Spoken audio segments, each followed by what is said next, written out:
میں پچھلے آدھے گھنٹے سے صبور کے سامنے بیٹھا اسے منانے کی کوشش کر رہا تھا۔ یونیورسٹی کا لان تھا اور ہم دونوں گھاس پہ آمنے سامنے بیٹھے تھے۔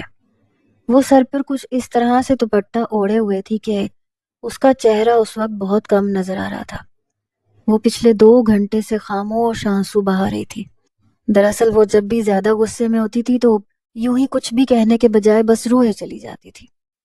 میرا آج آیت کے ہوٹل میں اس کے پی اے کے طور پر پہلا دن تھا اور میں وہاں جانے سے پہلے صبح 7 بجے یونیورسٹی میں صبور کے سامنے بیٹھا تھا۔ گو کہ میں اسے اپنی ہار کے بارے میں رات کو فون پہ ہی بتا چکا تھا، لیکن اس کی فون کاٹ دینے اور پھر کال نہ اٹھانے پر پریشان ہو کے پہلے اسے ملنے چلا آیا۔ صبور، میری مجبوری کو سمجھو، اس وقت ایک واحد تم ہو جو میرے ساتھ ہو۔ اس نے بھیگی پلکیں اٹھائیں اور خفگی سے مجھے گھورا۔ کیا نہیں تھا اس کی آنکھوں میں؟ شکوہ، شکایت اور مجھ سے بچھڑ جانے کا خوف۔ میں نے بے بسی سے نگاہیں چرا لی۔ اس کے چہرے کی زرد رنگت اور سوزش زدہ آنکھوں سے صاف ظاہر تھا کہ وہ رات بھر روتی رہی ہے۔ میں کچھ تو ایسا کرنا چاہتا تھا کہ وہ رونا بند کر دے۔ اچھا چلو وہ رونا بند کرو، مجھے بتاؤ کہ میں اماں ابا کو کب تمہارے گھر بھیجوں؟ اب تو میری جاب بھی ہو گئی ہے نا۔ اس نے بے یقینی سے میری طرف دیکھا۔ میں جانتا تھا اب اسے مجھ پر اور میری کسی بات پر کہاں یقین رہا تھا۔ ایسے مت دیکھو، اب تمہیں کیا لگتا ہے میں اپنی خواہش اور مرضی سے شادی بھی نہیں کر سکوں گا؟ وہ خاموش رہی، لیکن اب رونا بھول چکی تھی۔ کبھی پلکیں اٹھا کے میری آنکھوں میں جھانکتی، کبھی نظریں چرا لیتی۔ صبور، شادی میں تم سے ہی کروں گا، بتاؤ کب بھیجوں اماں ابا کو تمہاری طرف؟ اس دفعہ میں نے پورے وثوق سے کہا تو وہ گلا صاف کرتی ہوئی زکام زدہ آواز میں بولی، ابھی رک جاؤ، حنان کی وجہ سے گھر میں بہت ٹینس ماحول چل رہا ہے۔ ایسے میں اگر تم رشتہ بھیجو گے تو پتہ نہیں مما بابا کیسے ریئیکٹ کریں گے۔ اوکے، میں انتظار کر رہا ہوں، جیسے ہی حالات بہتر ہوں مجھے بتانا، میں نے مسکرا کے محبت سے کہا، لیکن وہاں اس نے ہنوز سپاٹ چہرے کے ساتھ سر اس بات میں ہلایا۔ ناراضگی عروج پہ تھی۔ میں پھیکا سا مسکرایا، پھر اٹھ کھڑا ہوا۔ چلے، 9 بجنے والے ہیں، مجھے اب جانا ہوگا۔ میں نے اس سے اجازت طلب کی تو اس نے میری طرف دیکھا بھی نہیں۔ ایسا وہ شدید ناراضگی میں کیا کرتی تھی، لیکن مجھے یقین تھا وہ جلد ہی ناراضگی بھول جائے گی۔ میں اٹھا، ایک بھرپور نگاہ اس پہ ڈالی اور وہاں سے چل دیا۔ مجھے پتا تھا وہ دور تک مجھے دیکھتی رہے گی، لیکن مجھے اب مڑ کے اس کی طرف نہیں دیکھنا تھا، کیونکہ مجھے یقین تھا کہ میرے نہ دیکھنے سے وہ پریشان ہو کے مجھے فون کرے گی۔ میں نے بہت سوچا تھا اور اس سوچنے کے بعد فقط ایک حل سمجھ میں آیا تھا کہ مجھے فی الحال آیت کے ہوٹل میں جاب کر لینی چاہیے۔ ہاں، ساتھ ساتھ میں کہیں نہ کہیں اپلائی کرتا رہوں گا۔ جیسے ہی کسی اچھی جگہ ملازمت ہوگی، میں آیت کی غلامی اس کے منہ پہ ماروں گا اور یہاں سے چلا جاؤں گا۔ میں یونیورسٹی کے گیٹ سے باہر آیا، بائک اسٹارٹ کی اور ہوٹل کی طرف چل پڑا۔ تم آج پہلے ہی دن پورے 20 منٹ لیٹ ہو۔ میں نے صوفے کی پشت سے سر ٹکائے، بھرپور نگاہ اپنے سامنے کھڑے ہادی جاوید پہ ڈالی۔ نیلے رنگ کی ڈریس شرٹ کے نیچے گرے پینٹ پہنے، ٹائی لگائے، وہ نہایت پیشہ ورانہ انداز میں میرے سامنے ہاتھ باندھے کھڑا تھا۔ میں نے اسے ہمدانی ولاس بلایا تھا اور وہ اب 9:30 بجے میرے سامنے کھڑا تھا۔ سوری میم، آئندہ احتیاط رکھوں گا۔ اس نے سنجیدگی سے معذرت کی تو میں کھلکھلا کے ہنس دی۔ صاف ظاہر تھا کہ اب وہ بمشکل اپنے غصے کو قابو کیے ہوئے تھا۔ میں مذاق کر رہی تھی عادی، اور یہ تم مجھے میم میم کیوں کہہ رہے ہو؟ میں نے محبت بھری نگاہوں سے اسے دیکھتے ہوئے کہا تو اس کا چہرہ پل بھر کے لیے ضبط سے سرخ ہوا۔ میں یہاں آپ کا پی اے ہوں تو نام لینا مناسب نہیں لگتا۔ بہت روکھا لہجہ تھا اس کا۔ میں نے گہری مسکراہٹ کے ساتھ سر نفی میں ہلا دیا۔ نہیں، تم مجھے آیت ہی کہو گے، اٹس مائی آرڈر۔ میں نے روب سے کہا تو وہ بس مجھے گھور کے رہ گیا۔ میں ریڈی ہو کے آتی ہوں، تم ویٹ کرو۔ میں نے اسے بیٹھنے کا اشارہ کیا اور خود کھڑی ہو گئی۔ اور ہاں، تم اپنی بائک ادھر ہی کھڑی کر کے جانا، رات کو واپسی پہ لے جانا۔ کیوں، میں ہوٹل کیسے جاؤں گا؟ اس نے تیوری چڑھائے ایسے پوچھا جیسے اسے میری بات کی سمجھ ہی نہ آئی ہو۔ میں نے سینے پہ ہاتھ باندھ کے مصنوعی اسے گھورا اور پھر طمانینت سے مسکرا دی۔ تم میرے ساتھ گاڑی میں جاؤ گے؟ میرا لہجہ تحکمانہ تھا، اس لیے وہ چاہ کے بھی کچھ نہ بول سکا۔ میں پلٹی اور زینوں کی طرف قدم بڑھائے۔ اس کی غصیلی نگاہیں اور یہ بے بسی مجھے وہ ہر ادا میں دیوانہ بناتا تھا۔ میں سرشار سی اپنے کمرے کی طرف جا رہی تھی۔ مجھے آج بہت خوبصورت لگنا تھا، بہت زیادہ۔ مجھے آیت کی اس گہری مسکراہٹ اور گالوں پہ پڑتے گڑھوں سے شدید نفرت تھی، جبکہ باقی سب گھر والوں کا کہنا تھا کہ اس کی یہی مسکراہٹ جان لیوا ہے۔ ایک تو مجھے یوں ہمدانی ولاز آنے پہ غصہ تھا، دوسرا اب اس کے یوں موٹر سائیکل یہاں کھڑی کر کے جانے کے حکم پہ میرے اندر آگ لگ گئی تھی، لیکن میں کچھ بھی نہیں کہہ سکتا تھا۔ وہ وہاں سے چلی گئی۔ میں نے جیب سے موبائل نکالا اور صوفے پہ بیٹھ گیا۔ سر، آپ بریک فاسٹ میں کیا لیں گے؟ وردی میں ملبوس ملازم میرے سامنے ہاتھ باندھے کھڑا پوچھ رہا تھا۔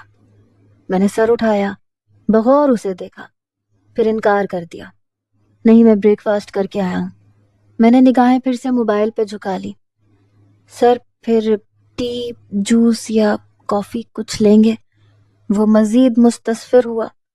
میں نے جھکا سر ایک بار پھر سے اٹھایا، گہری سانس خارج کرتے ہوئے پہلے انکار کرنے کا سوچا، لیکن غصے کی وجہ سے سر میں جو درد ہو رہا تھا وہ ناقابل برداشت تھا۔ کافی لا دیں، میں نے کچھ سوچتے ہوئے کہا۔ سر، کون سی کافی لیں گے؟ بلیک، لیٹے، میکیاتو یا کیپچینو؟ میں ادھ کھلے منہ سے اس کی طرف دیکھ رہا تھا۔ وہ پیشہ ورانہ انداز میں مسکراتا ہوا میرے جواب کا انتظار کر رہا تھا۔ کیپچینو، میں نے لبوں کو بھینچ کے ہلکا سا سر ہلاتے ہوئے مختصر جواب دیا۔ سر، ود کریم یا وداؤٹ کریم؟ میرا دل چاہا اپنا موبائل گھما کے اس کے سر پہ دے ماروں۔ وداؤٹ کریم، میں نے دانت پیستے ہوئے جواب دیا۔ Okay sir. اس نے سر جھکایا اور واپس چل دیا۔ میں نے سکھ کا سانس خارج کیا، سر جھٹکا اور پھر سے موبائل دیکھنے لگا۔ میں جلد از جلد کوئی ملازمت تلاش کرنا چاہتا تھا اور اس کے لیے میں نے ابھی سے کھوج شروع کر دی تھی۔ کچھ ہی دیر میں میری کافی آ گئی اور جتنا سر اس ملازم نے کھایا تھا، کافی نے میرے سارے دکھ دھو دیے۔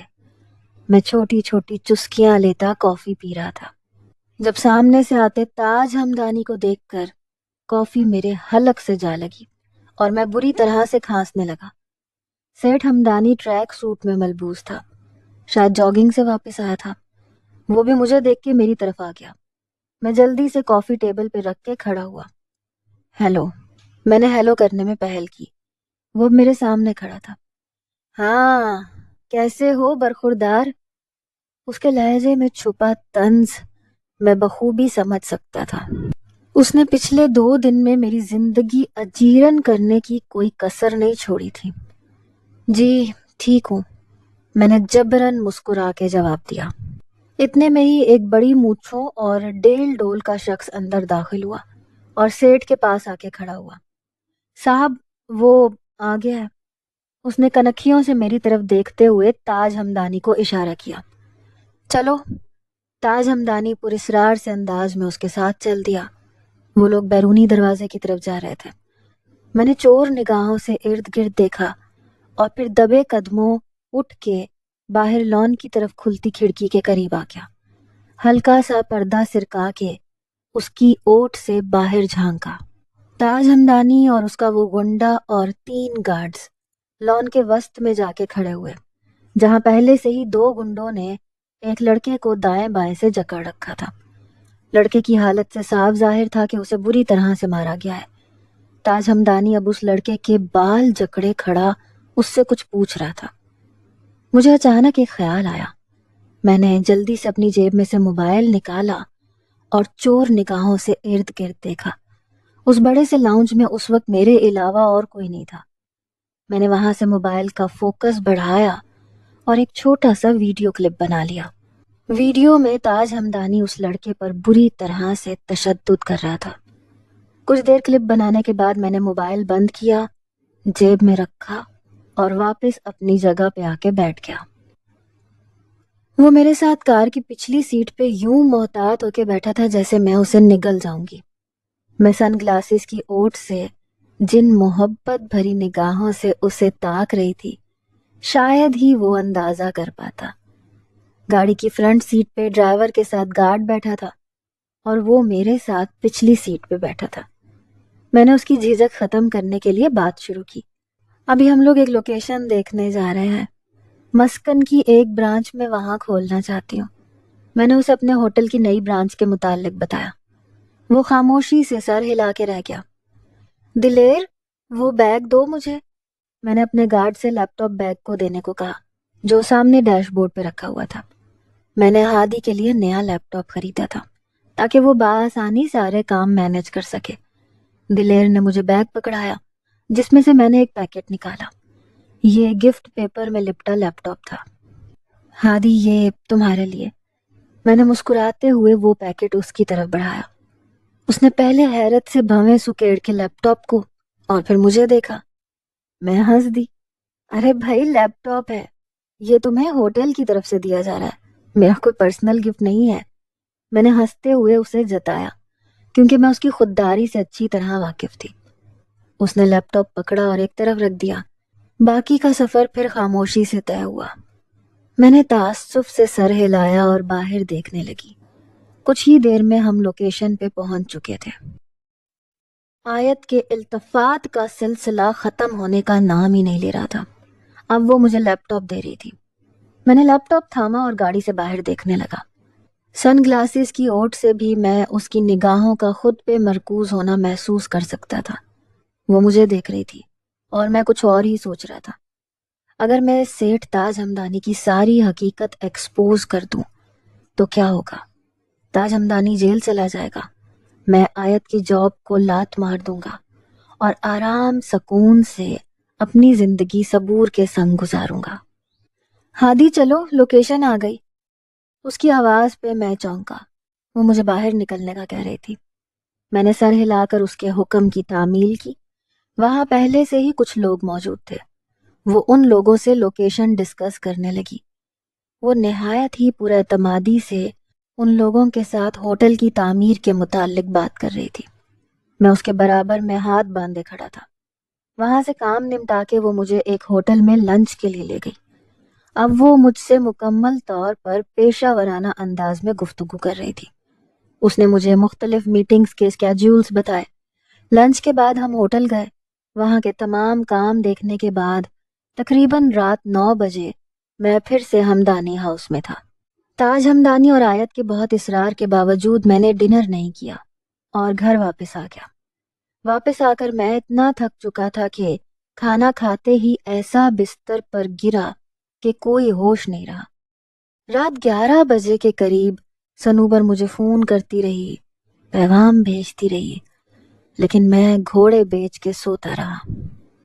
میں اب روز صبح 8:30 بجے ہمدانی ہاؤس ہوتا تھا اور رات کو بھی اکثر ڈنر کے بعد چلا جاتا تھا۔ مجھے آیت کا غلام بنے 1 ہفتہ ہو چکا تھا۔ آیت ہر روز گھر سے باہر نہیں جاتی تھی، جس کی وجہ سے میرا زیادہ وقت ہمدانی ولاز میں گزرتا تھا۔ میں اس کے لیے پیے کم اور اس کے دل بہلانے کا سامان زیادہ تھا۔ مجھے ایسے لگنے لگا تھا کہ میں صرف اس کے پاس بیٹھنے کے 3 لاکھ کماؤں گا۔ صبور کے اور میرے آئے دن جھگڑے ہونے لگے کیونکہ میں اس کو وقت نہیں دے پا رہا تھا۔ یہاں ہمدانی ولاز میں میں جان بوجھ کے اس سے رابطہ نہیں کرتا تھا کیونکہ میں آیت کو اس بات کی بھنک بھی نہیں پڑنے دے سکتا تھا کہ میں صبور سے محبت کرتا ہوں۔ آیت آرام کرنے کی غرض سے یا پھر تیار ہونے اپنے کمرے میں جاتی تھی تو میں یوں ہی پورے ولاز میں گھومتا رہتا۔ اسی دوران میرے ہاتھ ایک خبر لگی جس نے میری سوچ کے گھوڑے دوڑا دیے۔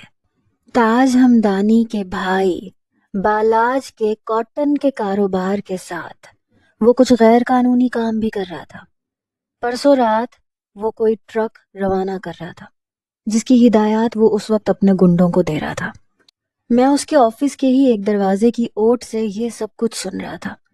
وہ ٹرک کا جو نمبر بتا رہا تھا میں نے جلدی سے اپنے موبائل پہ نوٹ کر لیا۔ میں سوچ چکا تھا کہ اب مجھے کیا کرنا ہے۔ مجھے تاج ہمدانی کے پراسرار کاموں کی کھوج کرنی تھی۔ وہ مجھے ہلکا سمجھ رہے تھے، لیکن میں نے چند ہی دنوں میں اندازہ لگا لیا تھا کہ تاج ہمدانی صرف ایک بہت بڑا بزنس مین ہی نہیں بلکہ 2 نمبر دھندوں میں بھی ملوث ہے۔ اس نانا اور نواسی سے جان چھڑانے کا اب صرف ایک ہی راستہ تھا۔ میں ہر کام بہت احتیاط سے کرنا چاہتا تھا۔ اس رات میں آیت سے اجازت طلب کر کے ولاس سے جلدی نکل آیا۔ پھر قریبی فون بوتھ سے میں نے پولیس اسٹیشن پہ کال کی اور تمام تفصیل سے آگاہ کر دیا۔ اب بس مجھے پرسوں رات کا انتظار تھا۔ میں ہادی کو زیادہ سے زیادہ اپنے قریب رکھ رہی تھی۔ میں جانتی تھی کبھی کبھی عادت بھی محبت میں بدل جایا کرتی ہے۔ میں چاہتی تھی اسے میری عادت ہو جائے، اور میں نے محسوس کیا تھا کہ اب وہ پہلے کی طرح بیزار اور غصے میں نہیں رہتا تھا۔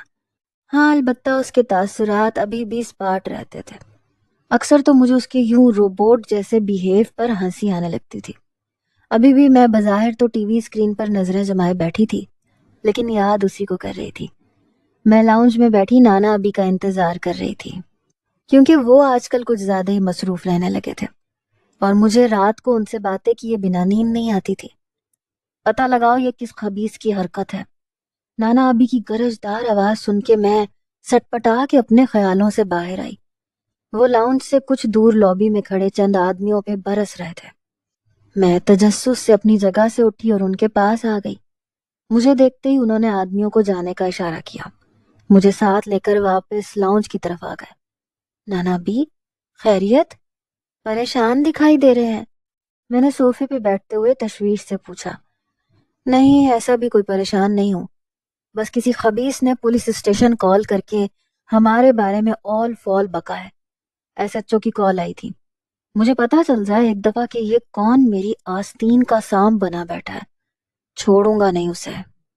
نانا ابھی غصے میں دانت پر دانت جمائے کہہ رہے تھے۔ میں نے ان کے کندھے پہ ہاتھ رکھا اور مسکراتے ہوئے تسلی دی۔ آپ کا کوئی کچھ نہیں بگاڑ سکتا، مت پریشان ہو۔ ارے ایسے کیسے نہ پریشان ہوں، میرے ہی آدمیوں میں کوئی مخبر چھپا بیٹھا ہے، مجھے اس کا پتہ چلے، ورنہ وہ ہمارے لیے مزید خطرناک ہو سکتا ہے۔ نانا ابی نے سر نفی میں ہلاتے ہوئے مزید پریشانی سے کہا۔ میں نے بھی تائید میں سر ہلایا، پھر ان کے کندھے پہ سر رکھ دیا۔ مل جائے گا، دیکھ لیں گے، ڈونٹ وری۔ اسے کہتے ہیں اپنے پاؤں پر کلہاڑی ماننا۔ میں مخبری کرنے کے بعد گھر پہنچا تو علی، روحا، عفت چچی اور عابد چچا ہماری طرف بیٹھے تھے۔ مٹھائی کا بڑا سا ڈبہ کھلا ہوا تھا اور ہنسی مذاق چل رہا تھا۔ میں گھر پہنچا تو سب پرجوش انداز میں میری طرف متوجہ ہوئے۔ علی مٹھائی کا ڈبہ اٹھائے میرے پاس آیا۔ وہ بہت خوش دکھائی دے رہا تھا۔ یہ کس لیے بھائی؟ میں نے حیرت سے سب کی طرف دیکھتے ہوئے پوچھا۔ لاؤنج میں صوفوں پہ بیٹھے تمام نفوس کے چہرے کھل رہے تھے۔ میری جاب ہو گئی ہے، علی نے پوری بتیسی نکالے بتایا۔ وہ شروع سے ہی پڑھائی چور تھا اور ابھی بھی پچھلے 3 سال سے گریجویشن میں اٹکا ہوا تھا۔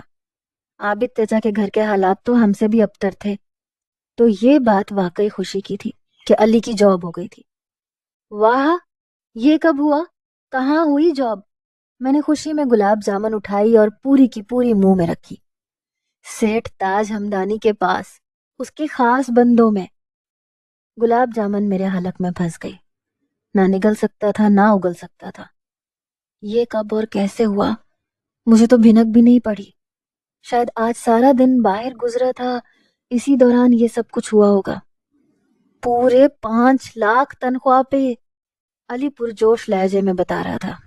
مجھے کھانسی آنے لگی، بمشکل گلاب جامن نگلا، آنکھیں پانی سے بھر گئیں۔ اب میں خون خوار نظروں سے سب کی طرف دیکھ رہا تھا، جبکہ ابا اب آیت کا تعریف نامہ کھول کے بیٹھ گئے تھے۔ یہ سب تو آیت بیٹی کی بدولت ہے، کتنا خیال ہے نا اسے ہم سب کا۔